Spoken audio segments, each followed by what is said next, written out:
Shalom, jemaat yang terkasih di dalam Tuhan. Setiap penulis kitab Injil memiliki tujuannya masing-masing dalam memaparkan kehidupan dan karya Kristus. Injil Yohanes sangat berbeda dengan Injil Matius, Markus, dan Lukas yang kerap kali disebut sebagai Injil Sinoptik. Rasul Yohanes mengatakan tujuan penulisannya dengan jelas di pasal 20 ayat yang ke-30-31 yang berbunyi, memang masih banyak tanda lain yang dibuat Yesus di depan mata murid-muridnya yang tidak tercatat dalam kitab ini. Tapi semua yang tercantum di sini telah dicatat supaya kamu percaya bahwa Yesuslah Mesias, Anak Allah, dan supaya kamu oleh imanmu memperoleh hidup dalam namanya.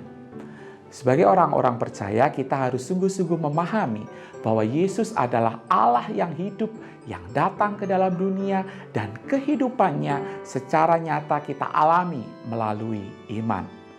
Nah, dalam konteks inilah persiapan Jumat Agung dan Paskah, masa Prapaskah di tahun ini hendak mengajak seluruh jemaat GKMI Anugerah untuk semakin mengenal pribadi Kristus dan segala kelimpahan anugerah yang ada di dalamnya.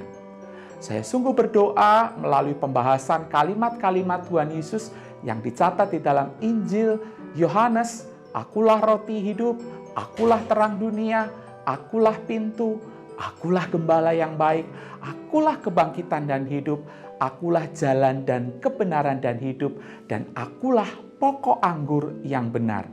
Saya berdoa kiranya kuasa dan kelimpahan dari kalimat Yesus ini masih terus dapat kita alami di zaman ini. 7 kalimat yang diawali dengan kata akulah yang dicatat di dalam Injil Yohanes ini bersama-sama dengan bagian-bagian Alkitab lainnya yang berkaitan dengan kalimat ini, inilah yang akan bersama-sama akan disampaikan oleh 40 jemaat yang bersama-sama akan memberikan renungan harian setiap harinya sebagai kerangka acuan selama masa Prapaskah. Dan semuanya ini kami berharap semakin membawa kita untuk lebih mengenal Dia dan pada akhirnya keindahan Kristus terpancar dalam hidup kita.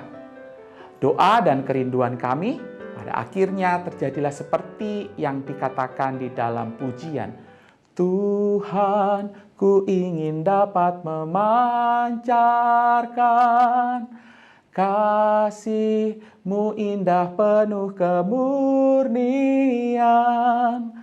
Budi bahasaku dihaluskan Roh-Mu hingga memancarkan keindahan-Mu. Saya sungguh rindu biarlah semua jemaat sekalian boleh menjadi pribadi-pribadi yang memancarkan akan keindahan Kristus di dalam kehidupan kita.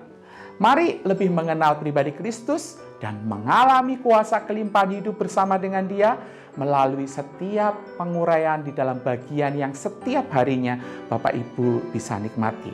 Tuhan memberkati kita semua dan selamat menikmati masa-masa Prapaskah. Tuhan Yesus memberkati.